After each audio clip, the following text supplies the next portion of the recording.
Günaydınlar. Biz 4 saatlik bir yolculuğun ardından İspanya'ya geldik. İlk durağımız Madrid'deki Atocha tren istasyonu.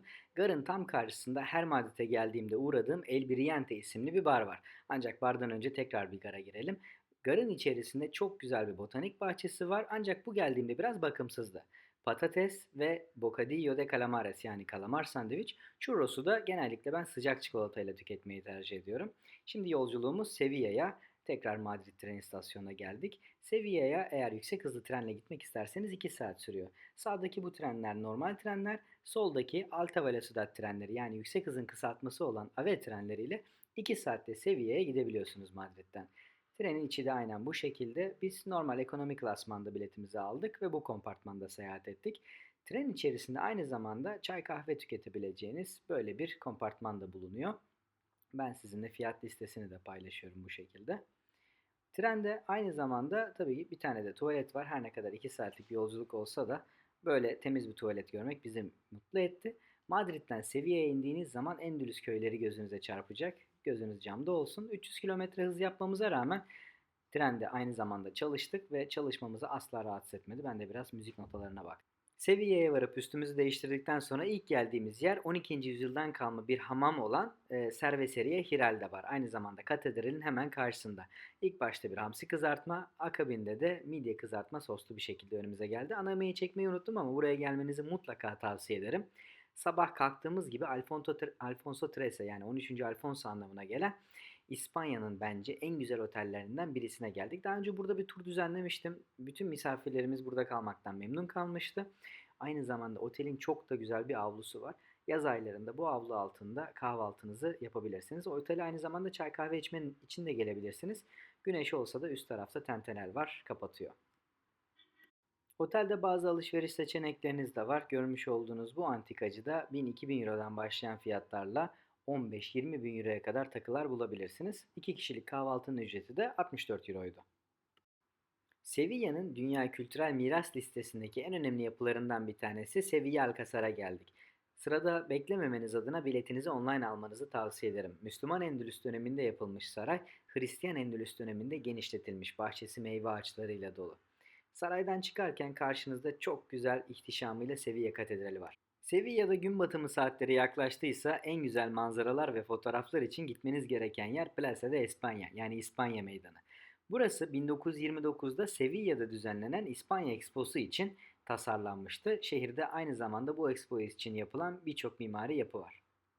Sevilla çok lezzetli bir şehir. Burada kötü yemek yemek için gerçekten efor sarf etmeniz lazım. Ancak benim tavsiyelerimi duymak isterseniz Torres y Garcia bunlardan bir tanesi. Buradaki diğer tavsiyelerimi duymak için Instagram hesabım Oğulcan Tatar'a gidebilirsiniz. Orada daha detaylı olarak bir liste paylaştım. Torres y Garcia'da biz sağ taraftaki bir balığı, sol tarafta da brioche ekmekli yine farklı bir balığı başlangıç olarak aldık. Aynı zamanda kuzu topları da kızarmış kuzu topları da bizim istediklerimiz arasındaydı. Ana yemek olarak pizza söyledik.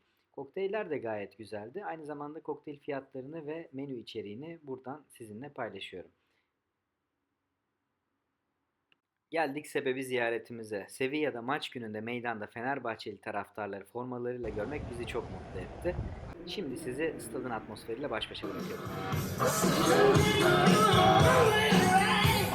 Señoras y señores, alineación del Sevilla Fútbol Club.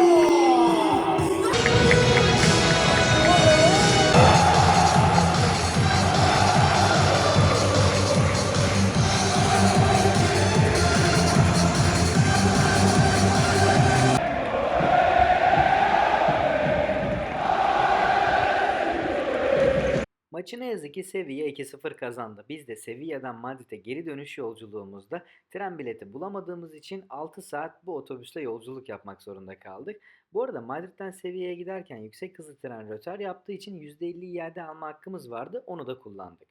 İspanya'da bu tarz yerlerde çok iyi kahveler bulabilirsiniz. Bu çok sevindirici bir şey ve geldik Madrid Sol Meydanı'ndayız. Bu meydanda tam da şu an gösterdiğim bu dairenin içerisinde buranın Madrid'in hatta İspanya'nın 0 kilometresi olduğunu gösteren bir taş vardı. Onu da meydan onarım çalışmaları sebebiyle herhalde tadilata almışlar. Sol meydanından çıkıp Plaza Mayor'a doğru yürürken benim çok sevdiğim İspanyol turronu yani bizim bildiğimiz gibi bir helva satan bir dükkan var. Her girdiğinizde bu şekilde ikramları vardır. Bu arada bu dükkandan satın alamazsanız üzülmeyin. Havalimanında aynı ürünler duty free'de satılıyor. Ancak yine de bir uğrayın, illa kendinize uygun bir ürünü bulursunuz burada. Şimdi ben bu YouTube işlerinde yeniyim. Yanlışlıkla kameramın slow motion özelliğini açmışım ve ortaya böyle sinematik görüntüler ortaya çıkmış. Zeytinler oldukça iyiydi ancak diğer tattığımız şeyler çok iyi değildi. Ben Mercado San Miguel'e, hemen Plaza Mayor'un altında yer alıyor, genellikle ambiyans için geliyorum. Bir şey yemek için çok fazla tercih etmiyorum. Lakin bu sefer yediğim bu peynirlerin lezzeti çok iyiydi. Biz de aynı bu hanımefendinin aldığı gibi marmelatlı ürünleri tercih ettik. Dilerseniz yan taraftaki şarap dükkanı ile beraber peynirlerinizin yanına birer kadeh içki de alabilirsiniz. Adını o kadar duyduk, bir de kendisini görelim. Büyük meydan anlamına gelen Plaza Mayor'a çıktık. Tam karşıdaki kapıdan çıkarsanız Sor Meydanı'na çıkarsınız. Sağdaki kapıdan çıkarsanız dünyanın en eski restoranı olan Restorante Casa Botí'ne çıkarsınız. Sol taraftaki kapıdan da Churreria Sanguines, yani bence İspanya'nın en güzel churrosçularından bir tanesine çıkarsınız. Çok güzel bir yer burası. Madrid'in en sevdiğim yerlerinden bir tanesi Retiro Parkı. Bu parka gitmek için Retiro'da değil, Estación del Arte'de inip bu yokuştan çıkmayı ben çok severim. Bir de gelin müzik dinleyelim Retiro'da.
Madrid'de kalacağınız gün ve kullanacağınız metro sayısına göre farklı metro paketleri bulunuyor. Açıklama kısmına Instagram hesabımı bıraktım. Orada detaylı bilgiyi bulabilirsiniz. Bir okumanızı tavsiye ederim. Madrid'in en sevdiğim mekanlarından bir tanesi Retiro metro istasyonunun çıkışında karşımda görmüş olduğunuz Puerto de Alcalá meydanında yer alıyor. Şu an zaten kamerayı döndürdüğüm yerde tam karşıda beyaz tabelalı Ramses benim en sevdiğim mekanlardan bir tanesi. Biz buraya akşam geldik. Ancak gece geç saatlerde burası bir kulüp olarak hizmet veriyor. Başlangıç olarak ahtapot ve patates söylemiştik. Patateslerin dışı çıtır, içi yumuşacık, çok güzeldi. Kokteylleri de buranın çok başarılı. Mutlaka buraya gelmenizi tavsiye ederim. Geldik benim İspanya'da kafa dinleme noktalarından bir tanesine. Burası Reina Sofia Müzesi'nin avlusu. Buradaki banklardan bir tanesinde oturup vakit geçirmeyi çok seviyorum. Müze içerisinde karşınıza çıkacak en önemli eser kuşkusuz Pablo Picasso'nun Guernica eseri. Ancak o salonda fotoğraf ve video çekimine izin verilmediği için size farklı yerlerden farklı sanatçıların tablolarıyla seslenmek istedim. Gezilecek yerler bitti ve artık alışveriş zamanı diyorsanız gitmeniz gereken yer Gran Via Bulvarı. Bu bulvarda sağlı sollu olarak neredeyse bütün dünya markalarını bulabilirsiniz. Şu an sol çaprazda Rolex mağazasını görüyorsunuz. İstanbul'da olmayan modellerin bazıları halen satışta. Bu caddeye mutlaka uğrayın. Bu tarz videoların devamı için lütfen kanala abone olmayı unutmayın. Aynı zamanda destek olmak adına videoyu beğenebilirsiniz. Sizin de Madrid hakkında tavsiyeleriniz veya sorularınız varsa lütfen yorumlarda belirtin. Görüşmek üzere.